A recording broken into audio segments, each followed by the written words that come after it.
tolong sholat jangan ngebut-ngebut, terawih ngebut-ngebut, hukumnya haram, kita bermakmum terawih ngebut yang amin. Tingkah laku konyol yang dilakukan oleh segelintir masyarakat Indonesia itu viral di negara tetangga di Malaysia. Video ini untuk edukasi dan informasi. Ya mudah-mudahan apa yang dilakukan oleh segelintir orang-orang di Indonesia yang sering menimbulkan kontroversi menjadi sorotan di media internasional. Karena apa? Apa-apa yang kita lakukan itu sekarang mudah menyebar ke berbagai negara, termasuk di negara tetangga. Jadi tingkah laku kita itu kadang-kadang, Masya Allah, ada yang bertudung makan yang dimana makanan tersebut diharamkan dalam Islam, tapi dikontenkan. Tetapi pelakunya masih aman-aman saja sebab berada di Indonesia. Kalau di negara Malaysia mungkin sang konten kreator tersebut sudah dikenakan hukuman. Ya, seperti itulah. Di negara kita kadang-kadang itu hanya ingin viral, tapi justru seperti memperlekehkan agama kita sendiri, yaitu agama Islam. Kemudian viralnya berjalan kaki ke Mekah, di sisi lain menimbulkan kontroversi. Ada yang seorang istrinya hamil diajak naik motor menuju ke Mekah sambil live TikTok. Ada juga seorang bapak-bapak mengajak anaknya yang katanya mau diajak jalan kaki ke Mekah live di TikTok. Ya Allah ya Robbi. Kadang-kadang inilah yang seringkali masyarakat kita itu dinilai SDM-nya rendah meskipun yang melakukan hanya segelintir di Indonesia. Kemudian warga negara tetangga kita yaitu Malaysia juga kaget dan terkejut melihat fenomena sholat tarawih paling tercepat, ya kan? Bacaannya seperti itu bunyinya. Dan mirisnya lagi sedikit-sedikit mengatasnamakan oh ini sudah budaya turun-temurun. Padahal kalau kita lihat sang imam membaca bacaan tidak jelas itu jelas-jelas, masa iya sih seperti itu diteruskan terus-menerus? Saya memang bukan istilahnya pandai sangat ya, bukan sok istilahnya menceramahi, bukan, tetapi sebagai umat muslim ya kan, saya juga berhak untuk mengingatkan sahabatku semuanya. Jadi kalau misal kata di tempat lain masih ada sholat tarawih yang wajar ya kan, kalau yang cepat sangat itu kan tidak wajar ya, lebih baik pilih yang sewajarnya, jangan yang tidak wajar. Oke, kita simak inilah berbagai kontroversi yang terjadi di Indonesia, tingkah laku para masyarakatnya yang membuat SDM kita itu menjadi rendah. Video ini sebagai untuk edukasi dan informasi supaya kita juga sadar dan berbenah, sehingga perilaku kita kadang-kadang membuat netizen negara tetangga kita yaitu Malaysia heran dengan tingkah perilaku kita. Dekat dunia ni guys kita ada pelari tercepat dekat dunia, Usain Bolt. Dan ada orang minum air yang tercepat dekat dunia. Kau boleh search dekat YouTube lah. Ya, minum air tercepat dunia. Tapi guys dekat Indonesia bos, ada solat tarawih yang tercepat bos. Selalu dekat FYP aku, diorang solat lagi laju daripada pelari yang Usain Bolt tu. Dikabarkan diorang hanya solat satu, macam solat tarawih kan ada tu kan 2 rakaat kan, 5 saat je weh. Tak tahulah diorang guna 20 rakaat. Aku rasa 5, 10, 15, 20. Tak sampai seminit dah habis lah semua 20 rakaat. Wow, Indonesia cipta rekod solat tarawih yang tercepat di dunia bos. Aku rasa dekat Malaysia ni kalau macam tu aku rasa kena tangkap dah dengan JAKIM dah weh. Betul mas. Mazhab mana kau guna bro? Tapi gua tak tahu bro. Solat tarawih tercepat dunia bro. I don't know man. Man. Yang lagi rame ada salah satu pondok pesantren di Blitar yang melakukan sholat tarawih sebanyak 23 rakaat, tapi gercep banget, cuma selesai dalam 10 menit. Kata pengasuh pondok pesantren ya, ini merupakan tradisi yang sudah dilakukan selama berabad-abad. Jadi kayak normal lah melakukan gerakan sholat secara cepat gitu pas lagi tarawih. Kok bisa ada tradisi sholat yang melawan rukun dalam sholat itu sendiri, tapi tradisinya tetap dilestarikan gitu. Ini jadi kayak zaman Nabi lagi nih, ada salah satu sahabat yang datang ke pengajian Nabi, telat. Terus dia belum sholat, jadi dia sholat dulu nih di belakang di antara orang-orang yang lagi ngaji.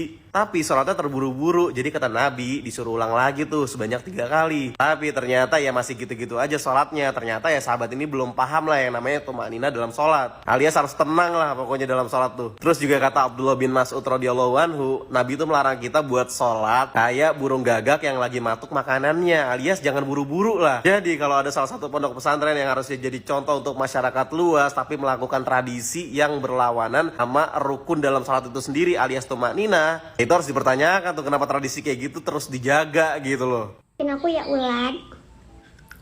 Halah, emang yakin itu beneran ditelan? Ya elah, itu mah nggak ditelan, itu mah nggak sempat dikunyah, langsung dibuang. Nih ya, kalian lihat dengan baik dan benar, kalian lihat dengan jelas, buka bola mata kalian. Aku udah siapin ulatnya, kalian lihat yang benar. Aku mau mulai makan dari kepalanya dulu, biar nggak digigit ya. Maafin aku ya ulat.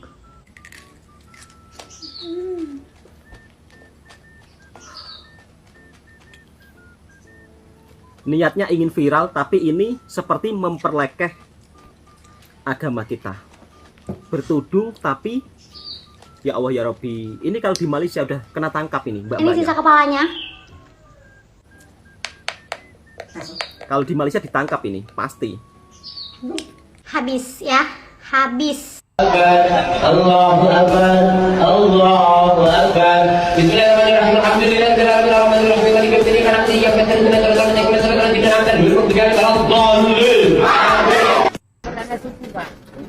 Iya. Hah? Iya betul. Dari Jawa. Dari mana, Pak?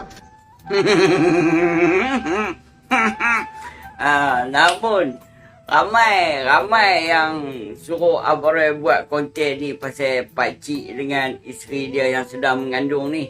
Naik motor nak pergi ke Mekah. Abang tak sanggup nak buat ni. Abang tak nak gelakkan dia. Cuma Abang doakan dia dimurahkan rezeki dan dilimpahkan dengan rahmat Allah. Pasti Abang Roh heran kan? Ajak dia. Namun, amin. Kalau boleh itulah. Nak sampai Malaysia nanti bubuh lampu motor. Dekat Malaysia ni aspek. Astagfirullahaladzim. Aspek JPJ dengan polis tu penting. Okey? Semoga selamat dalam perjalanan. Amin. Apa yang cakap aku tak ikhlas pula? Relak orang apa ni.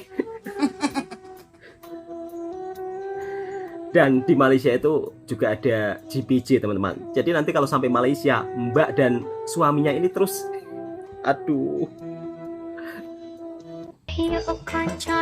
naik haji lewat sungai, memakai perahu galon. Ya Allah. Oleh ikan lele. Hari Jumaat le. Namun, apa nak jadi dengan sahabat-sahabatku daripada Indonesia ni ha?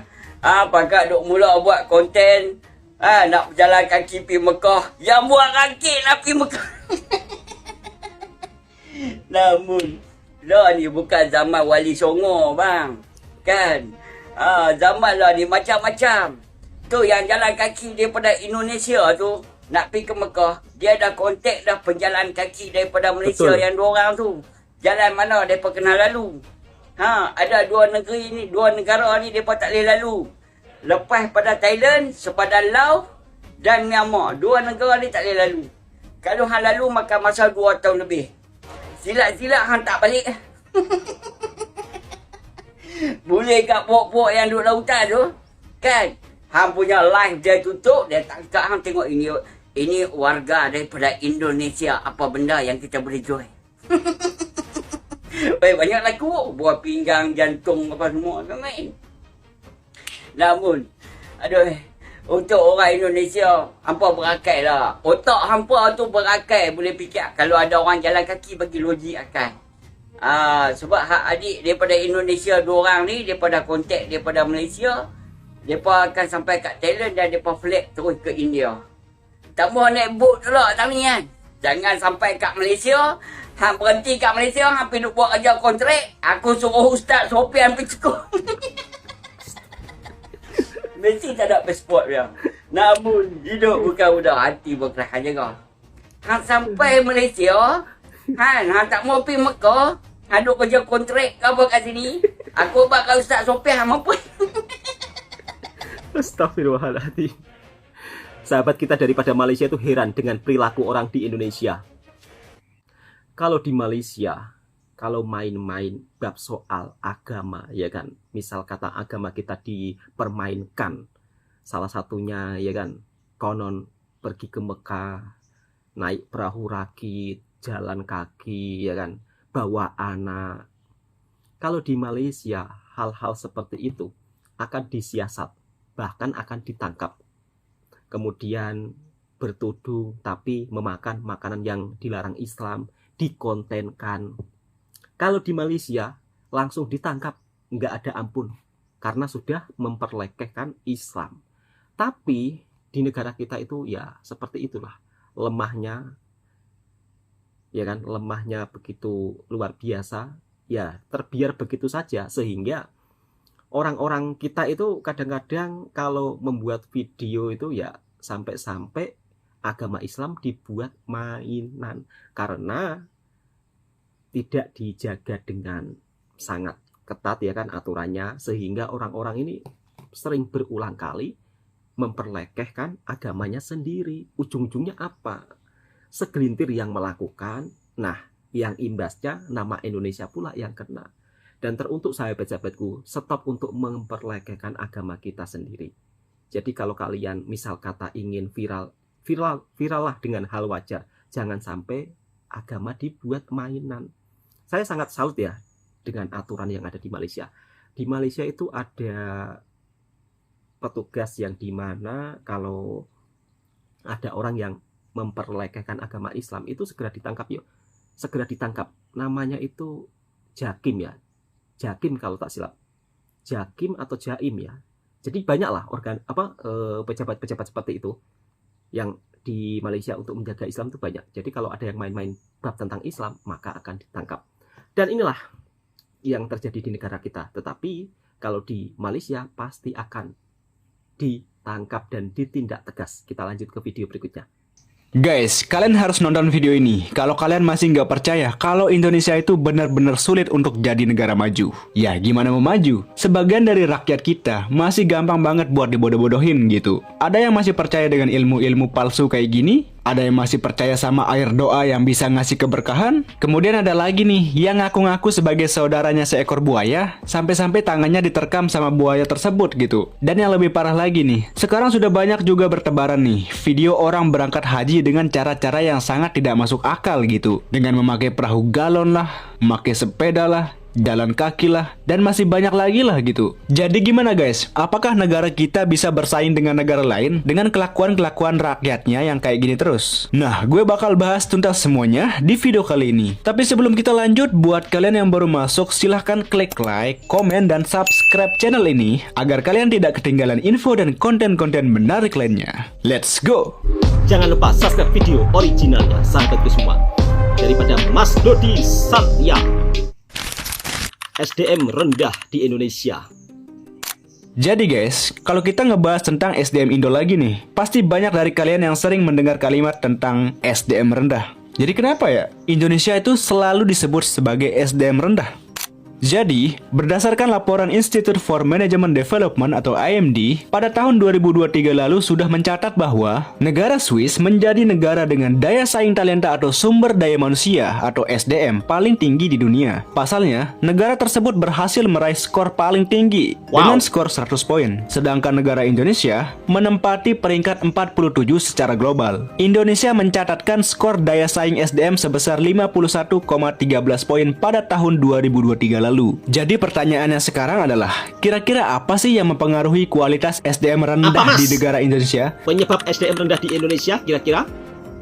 Nah, yang pertama, karena kebiasaan-kebiasaan otak rakyat Indonesia masih sangat malas untuk berpikir secara kritis. Dan ini sudah turun-temurun dari waktu ke waktu. Sejak kecil memang kebanyakan rakyat kita sering diajarin buat menuruti perintah apapun dari siapapun, terutama di kalangan keluarga mereka sendiri, tanpa diberi kesempatan untuk menyampaikan banyak pertanyaan gitu. Jadinya, pas mereka sudah jadi orang dewasa, rakyat kita tidak terbiasa untuk berpikir lebih dalam lagi, maupun mencari tahu lebih lanjut terhadap suatu fakta maupun hal-hal yang berbau edukasi untuk pembekalan masa depan gitu. Kemudian yang kedua, budaya mempercayai dengan yang namanya katanya daripada faktanya. Misalnya nih, ketika ada satu orang membagi info palsu di grup keluarga WhatsApp, banyak dari mereka langsung percaya begitu saja tanpa dicek dulu kebenarannya, bahkan sampai dibagikan ke orang lain lagi gitu. Budaya mager di sebagian masyarakat Indonesia masih diterapkan sampai sekarang. Nah, yang ketiga nih, kualitas pendidikan kita masih jauh dari kata bagus. Sistem pendidikan kita masih saja fokus pada penghafalan pelajaran daripada ngajarin kita buat berpikir lebih luas lagi gitu. Akhirnya gitu deh,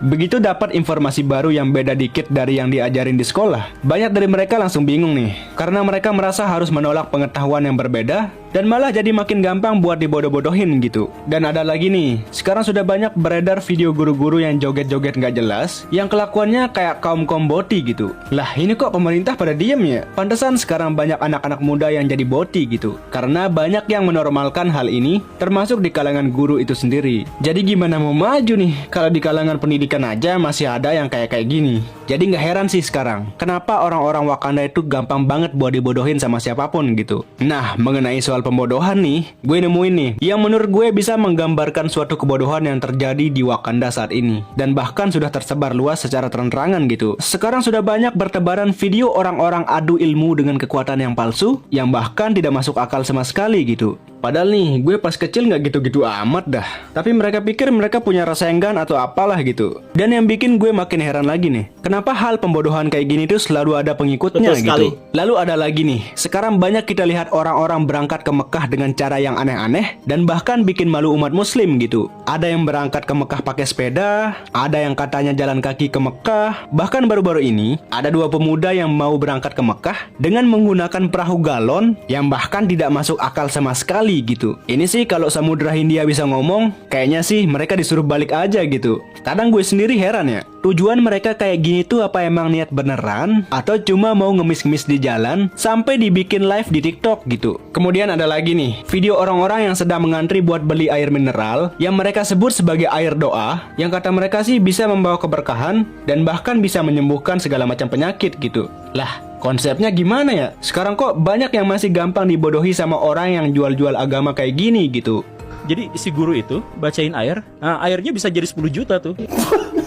Nah, ada lagi nih, sangat-sangat di luar prediksi nih. Gue nemuin video kakek-kakek yang sedang ngobrol dengan seekor buaya, dan yang bikin gue heran, si kakek ini ngaku-ngaku sebagai saudaranya buaya tersebut gitu. Tapi nggak lama setelah itu, buaya tersebut menerkam tangan si kakek ini, sampai akhirnya kakek ini dibawa ke rumah sakit, dan bahkan sampai mau dioperasi gitu. Lah, ini gimana konsepnya ngaku-ngaku sebagai saudara buaya? Otaknya di mana ya? Terus dampaknya apa nih kalau SDM rakyat Indo masih gampang banget buat dibodohi? Ya jelas lah, negara kita bakal susah banget untuk jadi negara maju. Negara kita bakal ketinggalan jauh sama negara-negara lain yang SDM-nya udah kritis dan melek tentang edukasi. Negara mereka itu nggak gampang buat percaya dengan hal-hal yang berbau hoak, karena mereka sudah terbiasa berpikir secara kritis sejak masa kecil mereka. Kemudian kalau dari faktor ekonomi, ini sudah jelas pasti kena imbasnya juga. Coba deh kalian pikir, kalau kebanyakan orang-orang kita lebih suka ngarepin bantuan dari orang lain, termasuk pemerintah, daripada usaha buat berkembang sendiri gitu. Ya kalau tetap kayak gini terus, selamanya negara kita bakal jadi bangsa konsumtif yang bergantung sama orang lain, bahkan sama negara-negara lain gitu. Karena budaya masyarakat kita itu dari kecil tidak pernah diajarkan untuk berinisiatif mengembangkan diri sendiri gitu. Karena sekarang banyak dari mereka-mereka yang sulit menerima hal-hal yang berbau edukasi dan masih hobi menyalahkan orang lain gitu. Nah, ini yang paling ngeselin sih. Udah gampang dibodohi, susah dikasih tahu, kalau mereka gagal malah nyalahin berbagai pihak gitu. Itulah sebabnya sangat penting bagi kita untuk meningkatkan kualitas diri. Tapi masalahnya nih, rakyat kita tuh susah banget buat introspeksi diri. Banyak dari mereka nggak mau terima kalau diri mereka itu kurang kompeten dan kurang usaha. Harusnya sih daripada sibuk nyalahin sistem yang nggak bisa diubah-ubah, lebih baik sekarang fokus pada peningkatan kualitas diri sendiri gitu. Makanya, mulai sekarang jangan cuma bergaul sama orang-orang yang maunya senang doang, yang bahkan bisa bikin otak kalian rusak dan gampang buat dibodoh-bodohin lagi gitu. Gue sendiri nggak bilang kalau semua orang Indonesia kayak gini ya, tapi yang gue sebutin tadi itu adalah orang-orang yang mungkin SDM rendah di Indonesia. Peran pemerintah memang sangat penting, tapi kalau kita mau negara kita maju, kita sebagai masyarakat juga harus berubah. Harus mulai dari diri sendiri dulu. Jangan gampang percaya hoak, Hilangin kebiasaan malas belajar, stop nyalahin orang lain, pelajari hal-hal baru yang belum pernah kalian pelajari di sekolah kalian. Karena kalau diri sendiri kita nggak mulai buat berubah, ya selamanya kita bakal gampang buat dibodoh-bodohi. Segelintir masyarakat di Indonesia itu masih mudah dibohongi dengan konten-konten berita bohong, apalagi kalau membahas tentang negara tetangga kita yaitu Malaysia ya. Mereka itu sangat percaya sehingga seringkali menimbulkan perselisihan di media sosial. Kemudian kenapa SDM kita itu sulit maju ke depan ya? Ini memang tidak semuanya orang Indonesia itu mudah dibohongi, SDM-nya rendah, tidak semuanya.